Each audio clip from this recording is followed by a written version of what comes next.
Hey guys, welcome to a brand new episode of Harry Potter Wizards Unite. Today we are talking about how to complete the tasks in the new brilliant event as quick as possible. So, in 24 hours, this is what I'm setting it for, how you can complete it within that. So this is really for those people who are limited in that they maybe can't play every day or only have a certain day that they can play for.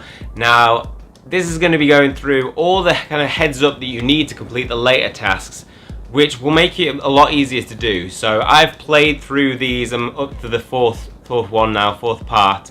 I did that just to figure out what they were so that I can give you guys a heads up. So before you start any of the tasks, what you want to do is go to your potions section and you want to brew 4 potions, ideally that will finish within that 24-hour period if you really need that.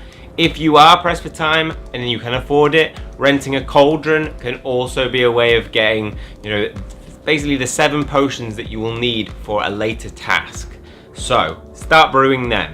The next thing you also want to keep an eye on is the fact that if you've got port keys, you're going to want, or portmanteaus, you're going to want to kind of time them, 1 for the second quest and 3 for the 4th part. So first part, very easy. You can just obviously wander around and look for some brilliance. I suggest avoiding nests. So these are the areas where there is a flag. Avoid them just because we see that there's not as many spawns, or even I don't think there's any spawns within the nests outside of them. They're pretty frequent, so some of these you should be able to find just by roaming around your area. Now, part 2 is where that extra portmanteau that you've been holding off. Timing for this really is that you will have to unlock it within that task. So you can't walk off a portmanteau and then at the point the task is available then open the port key. It has to be unlocked during that task for it to count. So you may want to hold on to them. Now the other 2 tasks, so you've got to recover 2 brilliant Hedwig foundables and cast 10 greats, shouldn't be too difficult because in the great cast you can just use them across all the other different types of spawns that you'll be finding.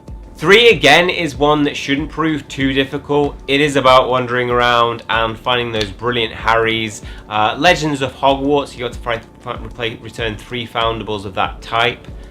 They're not that rare. If you're walking around within 24-hour period, you'll come up against them. If you really need them and are really struggling, remember that Legends of Hogwarts, I believe, is situated around museums, so that may be an area where you potentially could find more. Now, the return 3 foundables part of that you will get from encountering Hedwig, so you're just needing to encounter 3 of them, and obviously the 2 the Harry Potters that you will have to encounter.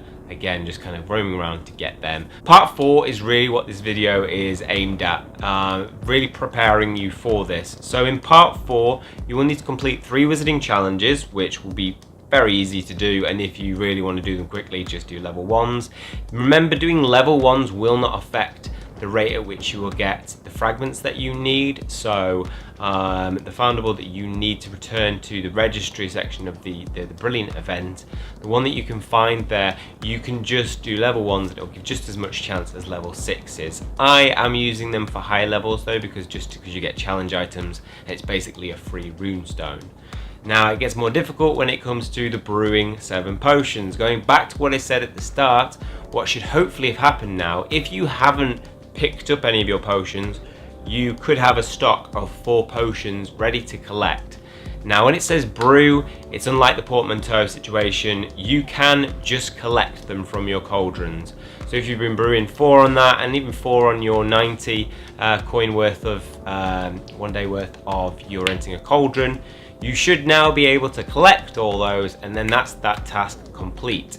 And again, going back to the portmanteau situation, here is where you really want to try and time the openings so that you are opening or unlocking 3 at that point. You want to keep them within a few kilometers or less than that, a few meters, and then walk. Now that might prove difficult, but I suggest turning off your phone, going into a different situation where you might have more spawns if it's getting really desperate and you don't want to accidentally walk those portmanteaus off.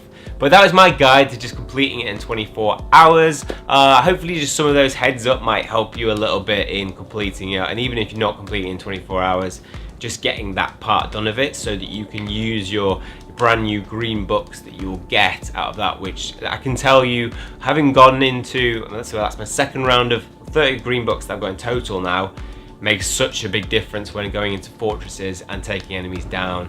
You can obviously build your stamina up, but I've built my power up so much more with my Magic Zoologist, so hopefully you guys can get that in so you've got a good time to grind out some of them fortresses a little bit easier. Okay, that's all for this one. Hopefully you've enjoyed it. If you have, please hit the like button and hit subscribe if you want to keep up to date with future content and information. That is all from me. See you guys soon.